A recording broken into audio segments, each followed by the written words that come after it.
"I wish you were my son," he said, voice low, the words dragged out as if he resented needing to say them at all. It was almost comical. He had no clue who I really was. My actual brother, his real son, sat beside him, smirking, letting out a harsh, mocking laugh that echoed in the tense room. He muttered something under his breath, something I couldn't quite catch but didn't need to. I knew the tone: dismissal, superiority. I'd heard it all my life. This was it. The moment I'd rehearsed in my head for years. The reckoning I'd both dreaded and longed for.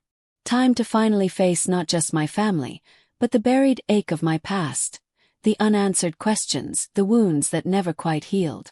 My pulse thudded against my ribs, each beat a mix of anxiety and a fierce, gritty determination.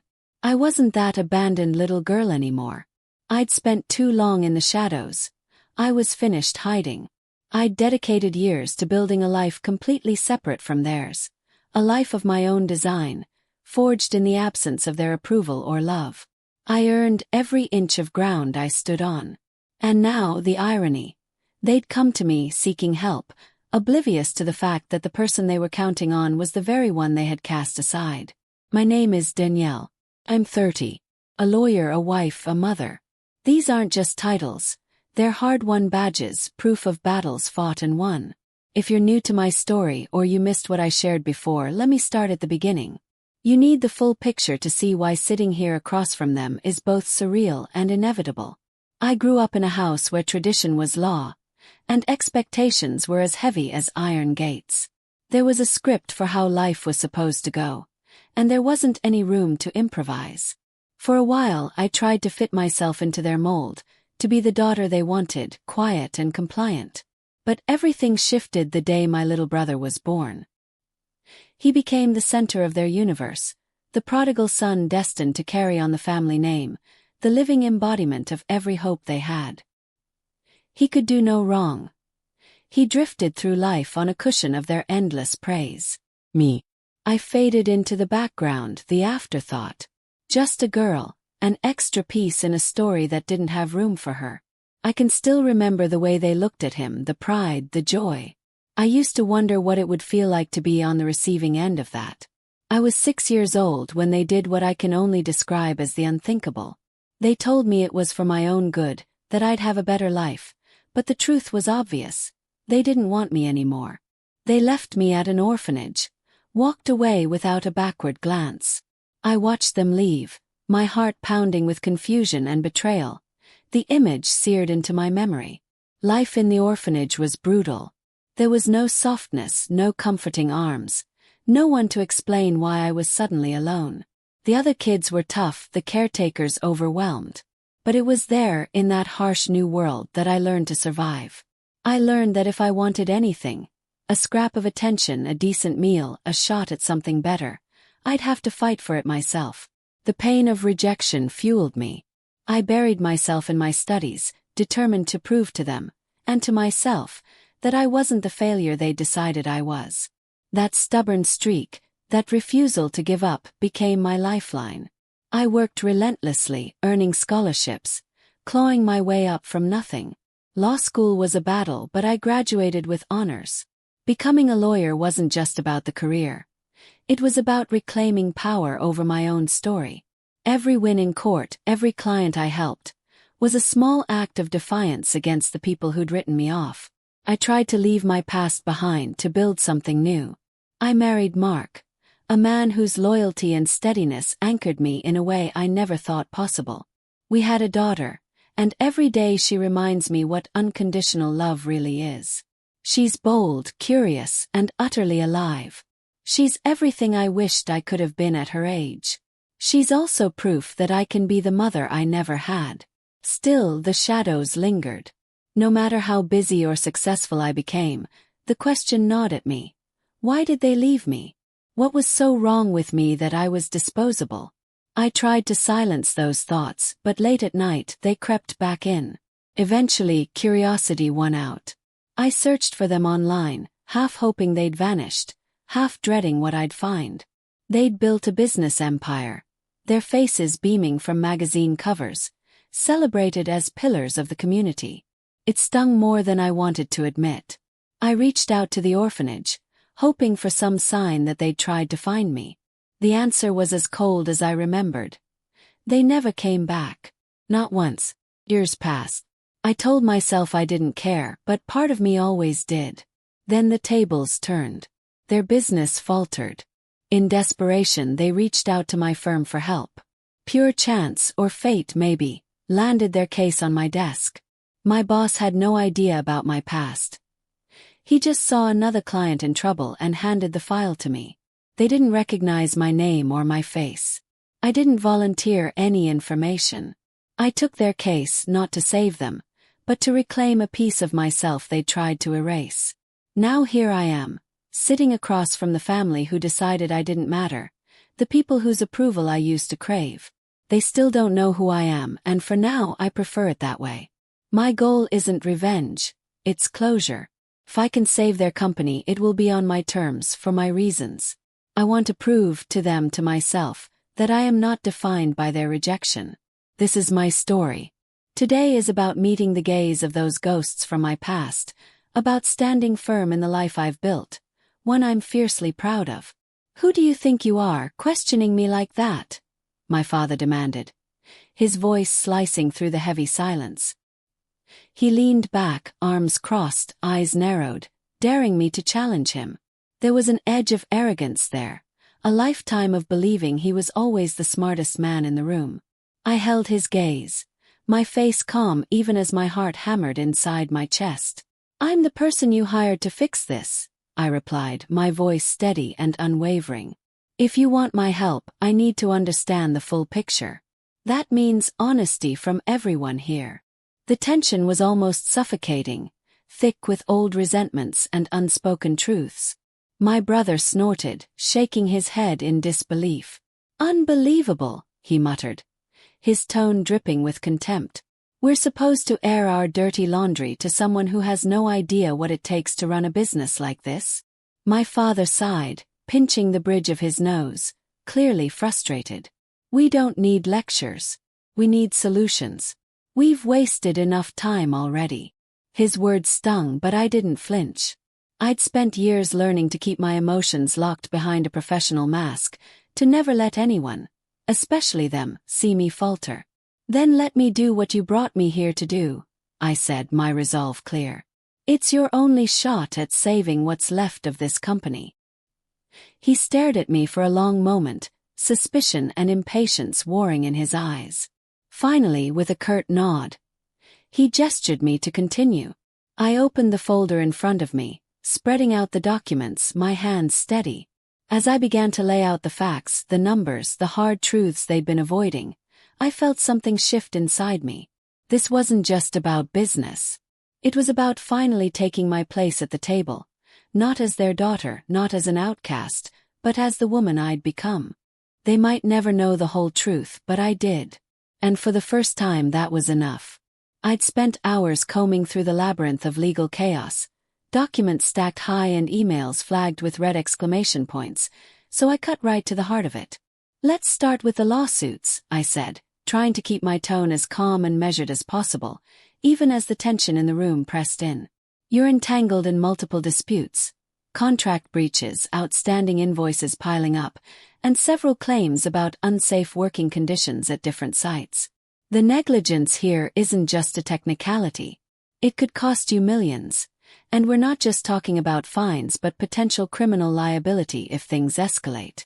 My brother let out a sharp breath and leaned back, arms crossed, eyes darting away as if he could distance himself from the mess. Those lawsuits are exaggerated, he insisted, waving a dismissive hand. We've weathered storms worse than this before and come out fine. I looked up at him, my expression unflinching. Whether you think they're blown out of proportion or not doesn't change the fact that they're real, and they're dangerous. Creditors are circling, and those unpaid invoices give them all the ammunition they need. If they drag you into court, it's not just about settling up. It's about the public spectacle and the loss of business relationships you can't afford right now. And regarding the unsafe work conditions, one claim involves a worker who suffered injuries that should never have happened if proper safety standards were enforced. If that case progresses, You're not just looking at financial damages. You're risking what little reputation this company still has, and possibly even its ability to operate. My father shifted uneasily, staring at his hands, jaw clenched. The silence between us was thick, but I pressed on. Your contracts, frankly, they're a disaster. They read as if they were cobbled together without any legal oversight. Loopholes everywhere, deadlines that are more like suggestions, and in some cases the team didn't even deliver on time or at all. This isn't just a matter of lost revenue anymore. You're eroding the very foundation of trust that lets a business survive in this industry. There was a long, heavy pause before my father finally spoke. His voice rough, the edge softened by something like resignation. So what do you think we should do? For the first time he seemed to let his guard down, if only a little, a crack in the armor. I took a breath and laid out a plan. We need to triage immediately.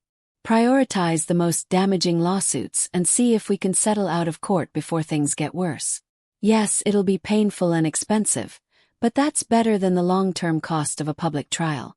After that, we audit every active contract, identify weak points, renegotiate if possible, and fix the language so you're not left wide open again. And you need to establish actual compliance protocols. Real safety checks, policy training, oversight. Not just to stop this from happening again, but to show clients, courts, and employees that you're serious about turning things around. I let the words hang in the air, feeling the weight of them sink in. My father stared at the table, deep in thought, the lines on his face deepening.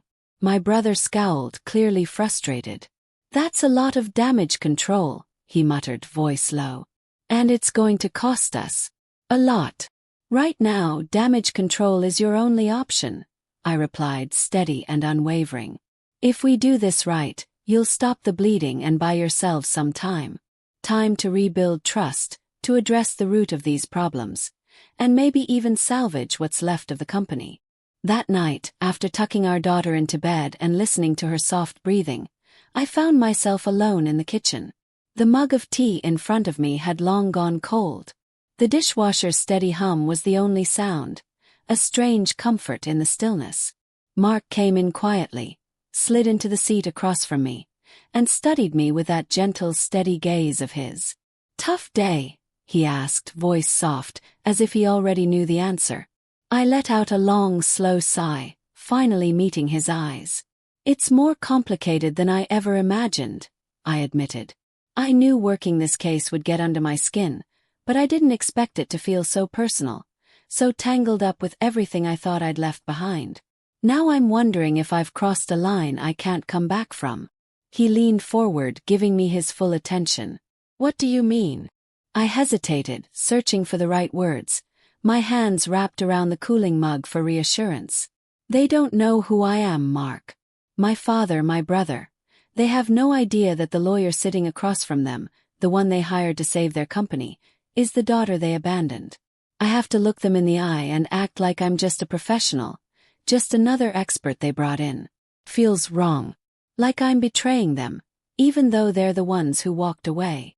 Mark nodded, his brow furrowed in thought. "But you're not lying to them about your work. You're doing exactly what they asked, maybe more than they deserve. You're giving them your expertise when most people would have just turned their backs." "I know," I said, rubbing my temples, the exhaustion seeping in. "But am I doing this to help them, or am I just trying to prove something? To show them what they lost, or maybe to prove to myself that I'm not like them, that I can do the right thing no matter what?" He reached across the table and took my hand, his thumb tracing slow, reassuring circles across my knuckles.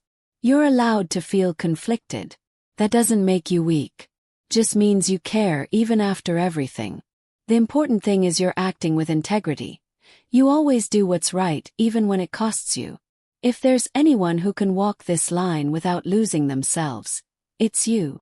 I managed a small, grateful smile, but the heaviness lingered, a silent burden I couldn't quite set down. "I just don't want to get so caught up in this that I forget who I am or what matters." "You won't," he promised, squeezing my hand. "And whatever happens, I'm right here. We'll get through it together." The next morning, A dull ache of anxiety still followed me as I made my way into the office. The air felt heavier, like the building itself knew what was coming. My father and brother were scheduled for a follow-up meeting, and I braced myself for another round of resistance and denial. True to form, they arrived late, their voices echoing down the hallway as they argued.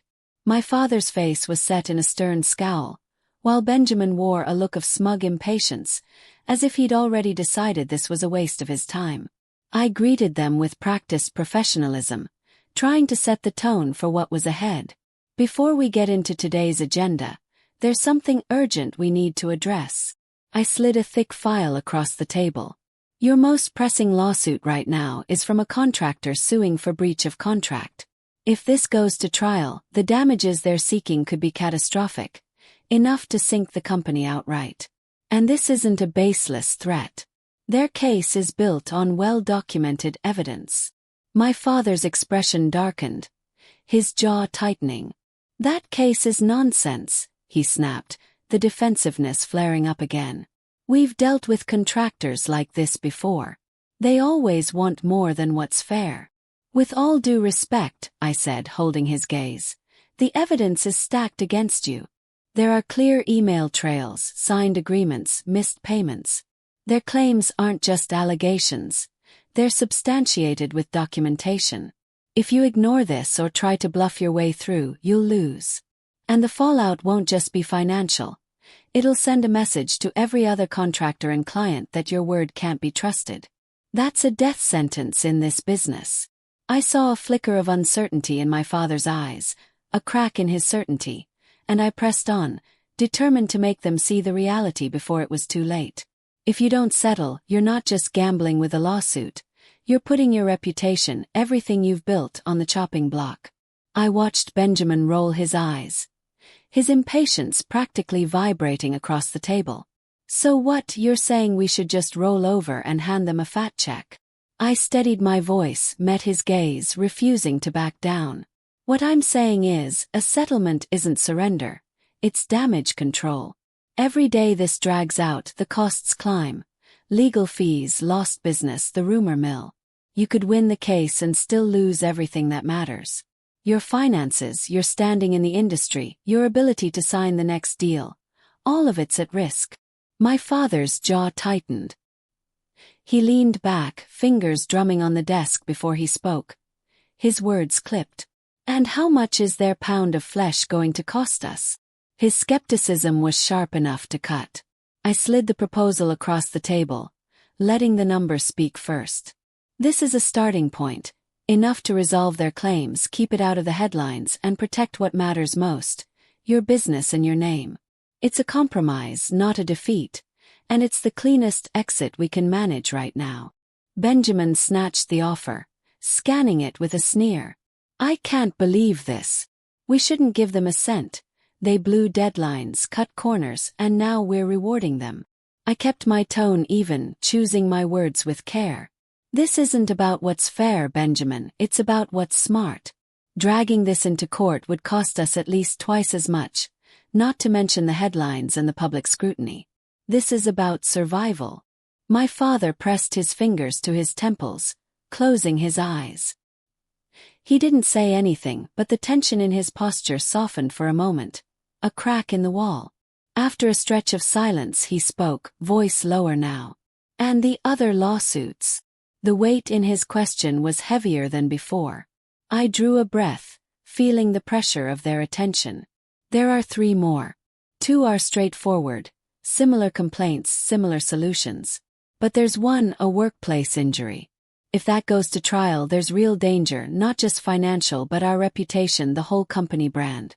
The media loves stories like this, and a jury can be unpredictable. I say we bring in a mediator, settle before it explodes.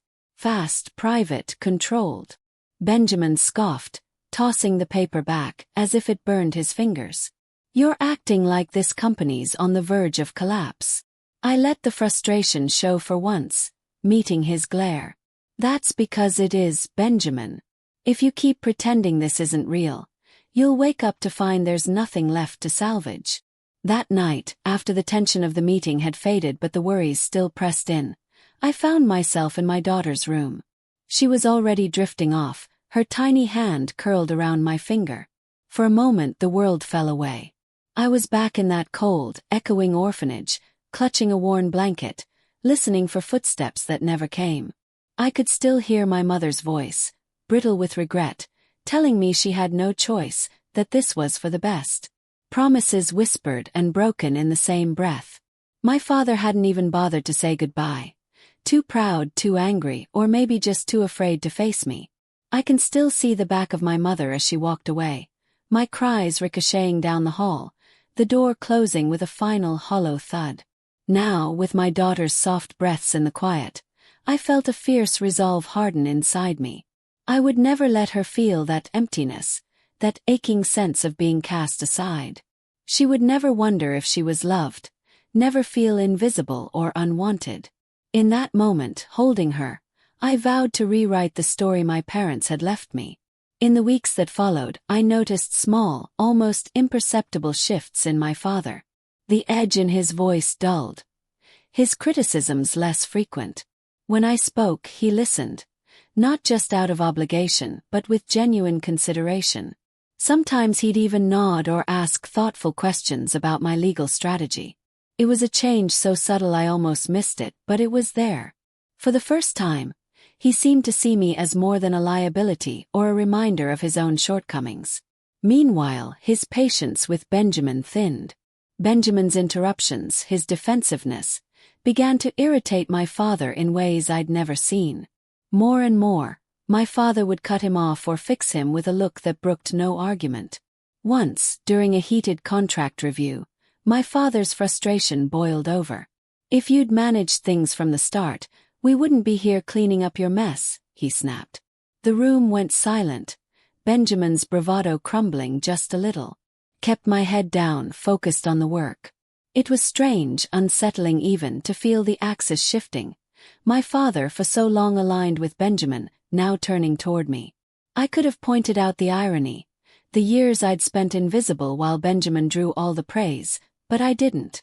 I stayed professional, letting my actions speak louder than any old grievances. The more progress I made, settlements negotiated, crises averted, the more my father relied on me, seeking my counsel over Benjamin's protests.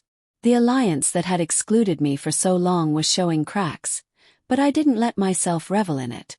There was too much at stake. At our next meeting, my father surprised me. He greeted me with a nod and a small, almost hesitant smile, a gesture so unfamiliar it caught me off guard.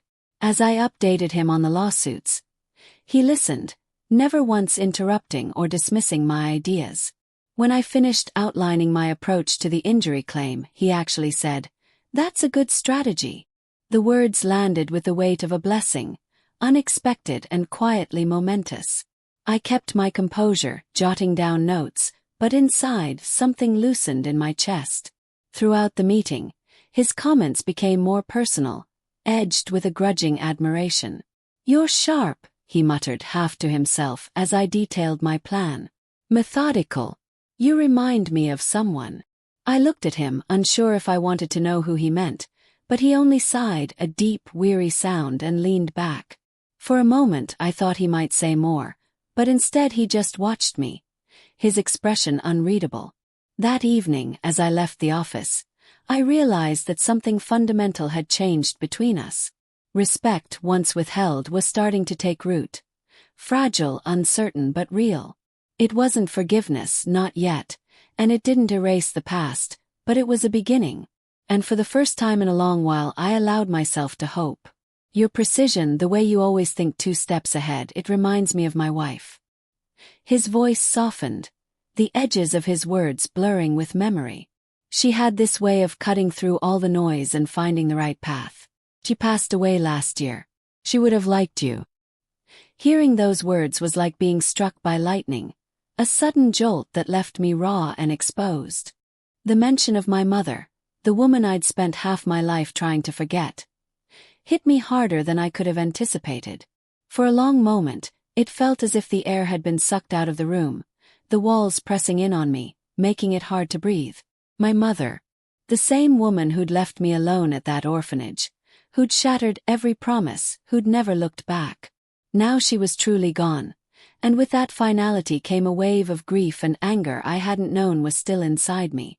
I'd never get to ask her why she left, never get to look her in the eye and demand answers, never have the confrontation I'd rehearsed in my head for years.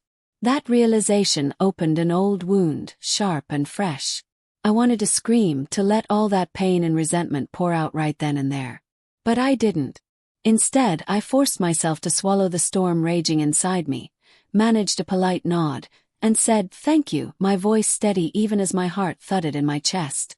That night, after Mark had tucked our daughter in and the house quieted, I found myself alone on the couch, the blue light of the TV flickering across the room but offering no comfort.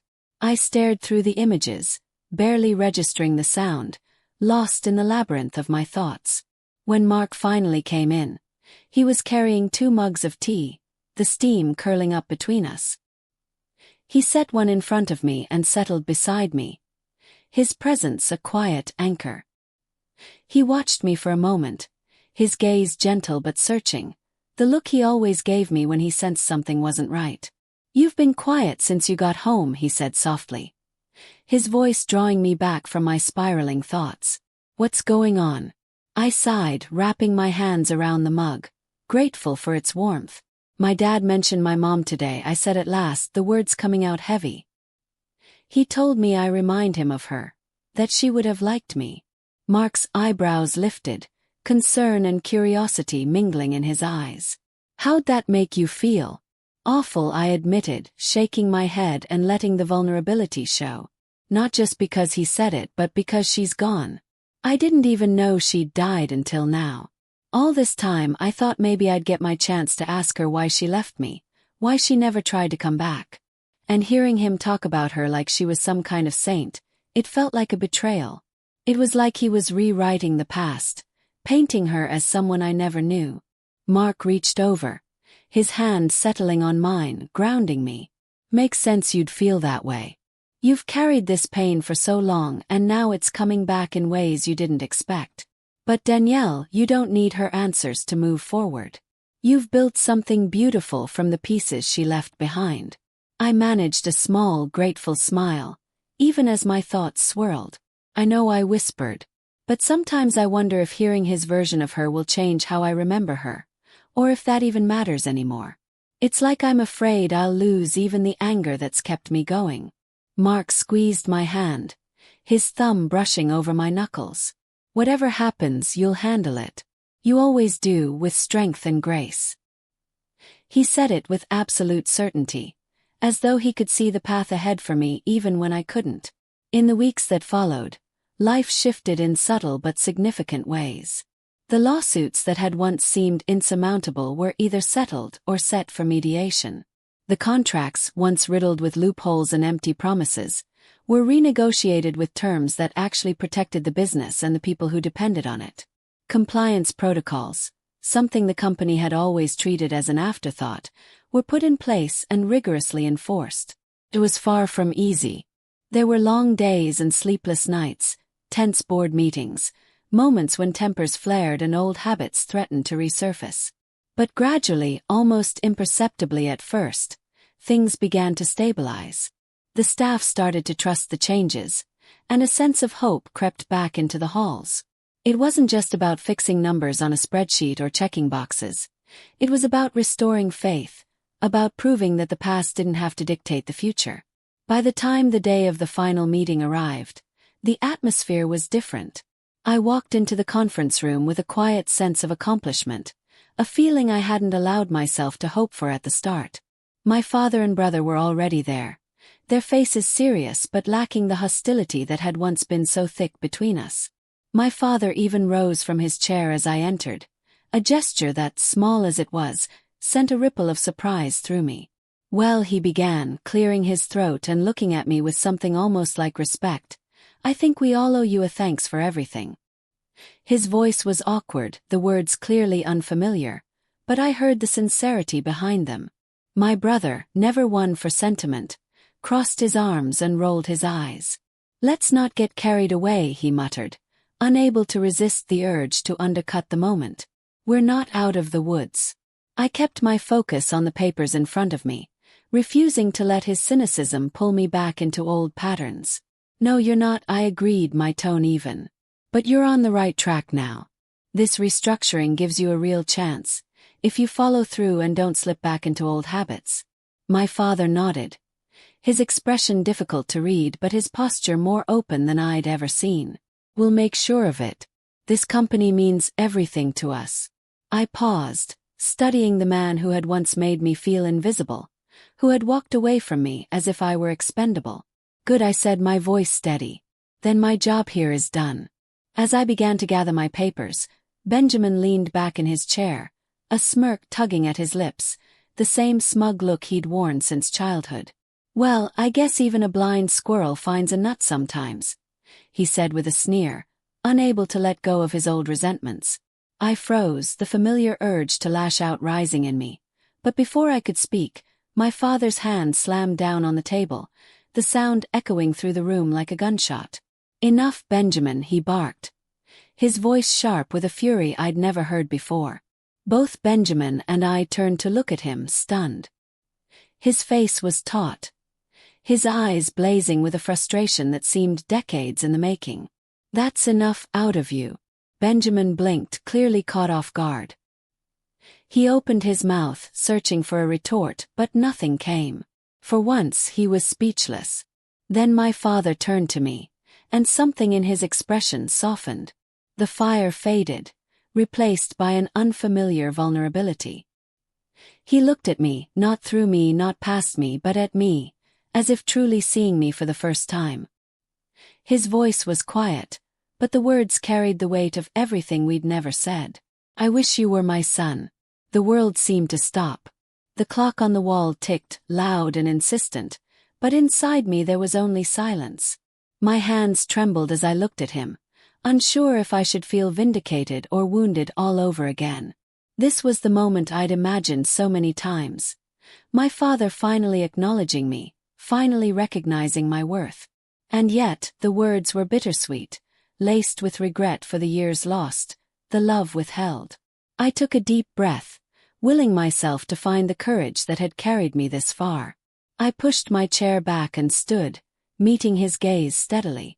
In that moment, I realized I didn't need his approval to validate who I was or what I'd accomplished. I was enough. I had survived abandonment, rejection, and disappointment, and I had built a life that was mine. The hurt would always be there, but so would the strength. I gathered my papers, my resolve clear. The past couldn't be rewritten, but the future was mine to shape. That anger had been simmering just beneath the surface for years, growing stronger every time I remembered the way they left me behind.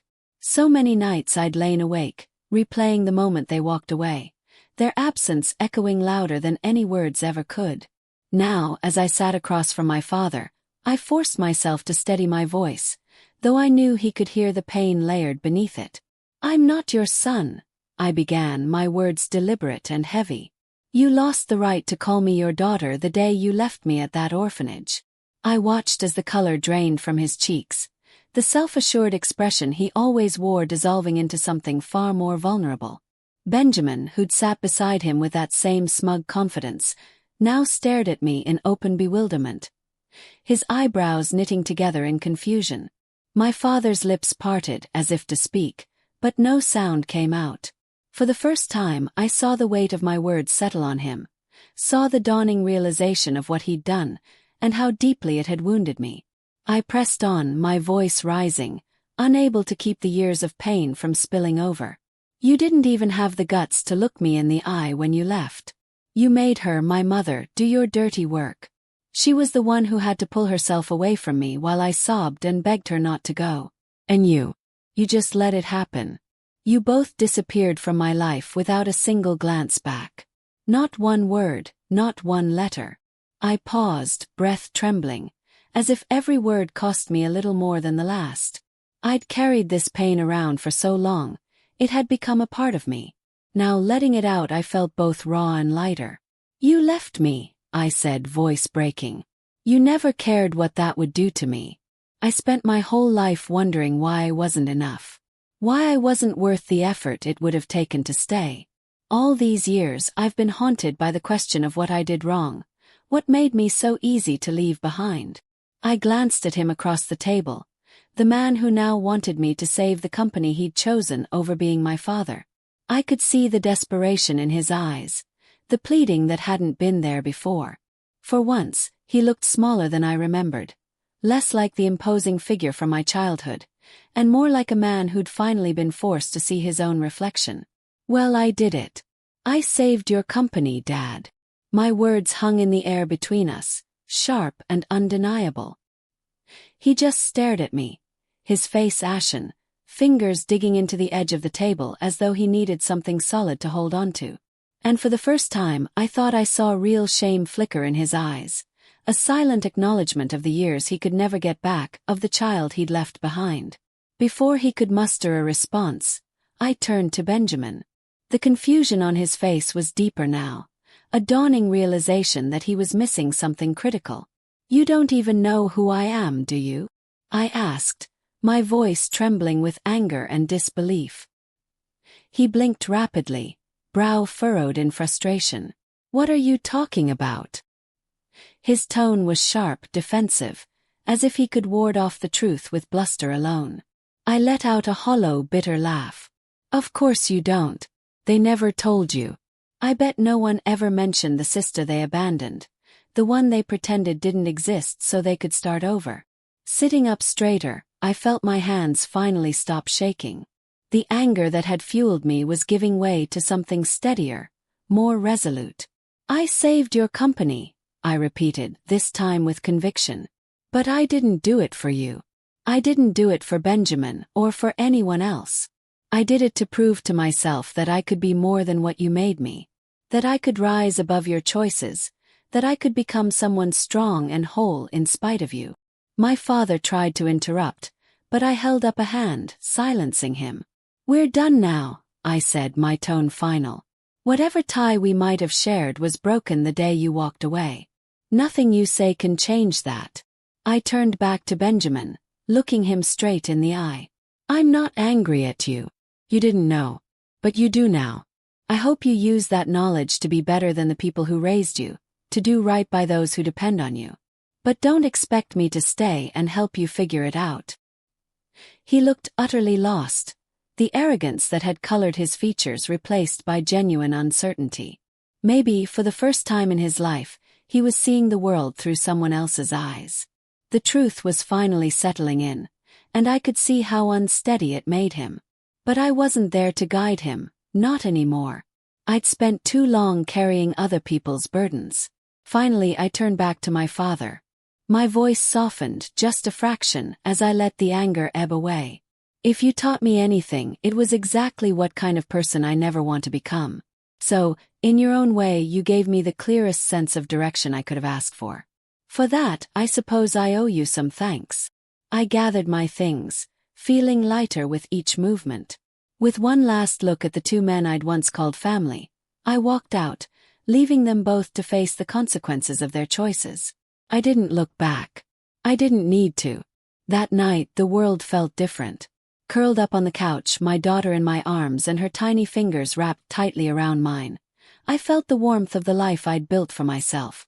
Mark sat beside me, pressing a mug of hot chocolate into my hands, the whipped cream piled high just the way I liked it. The soft sounds of my daughter's breathing, the gentle touch of Mark's arm around my shoulders, these were the things that mattered. This was the family I'd created, the love I'd fought so hard to find. I'm proud of you, Mark said quietly, his voice full of sincerity as he met my gaze. I looked down at my little girl, her peaceful face a reminder that I had broken the cycle, that I had chosen love, chosen presence, chosen to be there, no matter what. I'm proud of me too, I whispered, a genuine smile spreading across my face. For the first time in my life, the past didn't feel like a weight I had to carry. The freedom was exhilarating, an open future, unburdened by the pain I'd finally let go. If you found this story moving, don't forget to hit the like button and subscribe. Your support helps us share more stories like this and keeps you up to date on everything we're creating. Thanks for being here with us. Until next time, take care.